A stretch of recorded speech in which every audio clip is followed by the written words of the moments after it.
Yesterday, October 18th, 2025, will undoubtedly go down as one of the most famous and important dates in U.S. history. Why? Because yesterday was the second No Kings demonstration, street protest all across the United States of America. Tens of millions of people of all kinds, all demographics, not just Americans, just anybody, people who were present yesterday here in the United States of America, white, black, Asian, gay, straight, non binary, foreigners, Muslims, Christians, Jews, all ethnicities, all races, all backgrounds that were here in America took part in this peaceful, let me stress, peaceful demonstration against the oligarchy, the fascist government which has now been created here in America by Donald Trump and his cult of brainwashed MAGA supporters. Tens of millions, there's not a final count yet, but believe me, tens of millions of people took part in these peaceful protests in over 2,700 locations across this nation. And that ranged from major cities like New York, Chicago, Los Angeles, Dallas, to small areas, rural areas, small cities and towns all across the nation. It was the largest street demonstrations in this nation since at least the Vietnam War protests in the late 60s and the civil rights demonstrations in the early to mid 1960s. And again, they were peaceful. Despite Trump and MAGA's best efforts to infiltrate these demonstrations and incite violence so he could invoke the Insurrection Act and deploy the active duty military and or the National Guard to start arresting and perhaps beating these demonstrators, there were no significant acts of violence because they knew that they were on on their guard. They knew that Trump and MAGA was just waiting for an excuse to unleash the military and Homeland Security against them, these peaceful demonstrators. And what were they doing that was so horrible? Well, Trump and cult MAGA had said that this was the Hate America demonstrations. Again, this is major projection, their psychological disorder, because they've got serious mental health issues and they project their feelings, their problems, their psychosis on other people. And when they say that this was a hate America demonstration, well, they're just projecting their own feelings because believe me, they hate America. MAGA, the current, what used to be called the Republican Party, hates America. They hate the US Constitution. They hate anything that reeks, that smells, that even appears like democracy. They love fascism. They love to be Nazis. They love white supremacy. They love violence, gratuitous political violence. They love it. And that's what they want. But they don't want peaceful demonstrations with people who do not want that, who actually believe in and understand the foundations of our constitutional republic.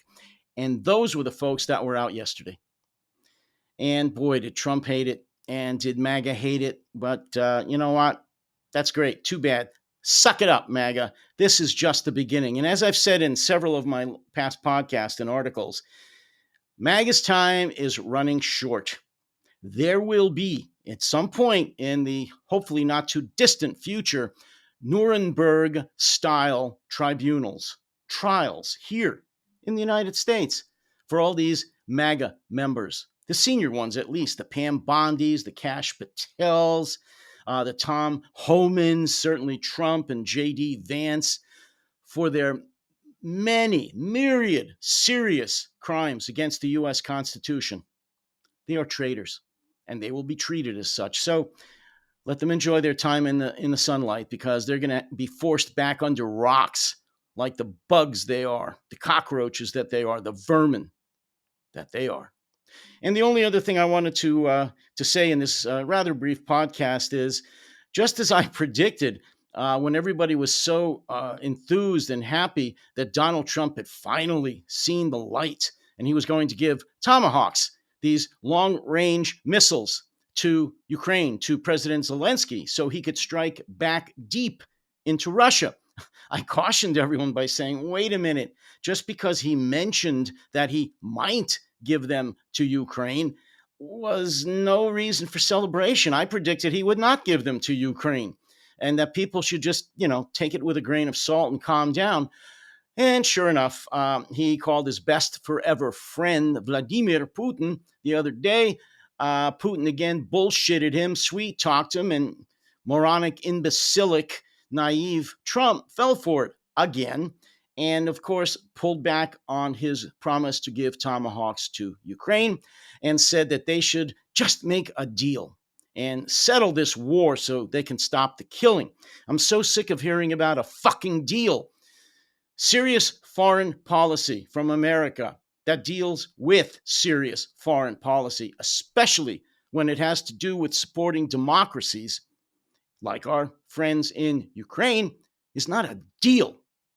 It's human rights, it's international law, it's democracy, supporting democracy and human rights and humanitarian causes. It's not a friggin' deal, Trump, like your illegal real estate deals that you've made all these years, but he can't get that through his head. It's all transactional. What does this mean for me? How much money am I going to get out of this? Well, again, I predicted that he probably would not give the Tomahawks to Ukraine, and now he's not. And he wants to strike a deal with Putin and force Zelensky into giving up territory for peace. I pray that Zelensky doesn't do this. I pray that he's able to not do this, to withstand the bullshit, the treason, the backstabbing by Trump, and find another way to just say, go to hell, Trump. And we're going to do it on our own, which he's going to have to do anyway. But this is just the latest sign for that. And Zelensky's played it very, very good. Don't get me wrong. I'm proud of him. I always have been. He's doing what he needs to do. He said the right things. He looked the right way and all of that. But now he's going to do what he has to do, which is basically tell Trump, in other words, to shove it up his ass, and that Ukraine's going to go it not alone, but with his European partners. And that's too bad. But I predicted from the beginning, I'll say it again, Ukraine will prevail. They will win. They will kick Russia's ass. They will send the already depleted Russian army crying with its tail between its legs back to Moscow. And they will become a successful democracy and an ally, at least of Europe, and I hope of the United States. So that's all for today. No kings, and unfortunately, no Tomahawks, at least now for Ukraine. Folks, I need your help. As I always say, please, please support this website, this podcast, No Delusion Zone, the website, protectingtherepublic.com. Become a paid subscriber, or at the very least, get a 7-day free trial subscription. And then if you like what you hear and see and read, then become a paid subscriber. I am one of the voices of the opposition to the oligarchy, the dictatorship here in America. So again, need your help. Hope that you can sign on and support my efforts here. Until then, as always, you take care, you stay safe and stay sane.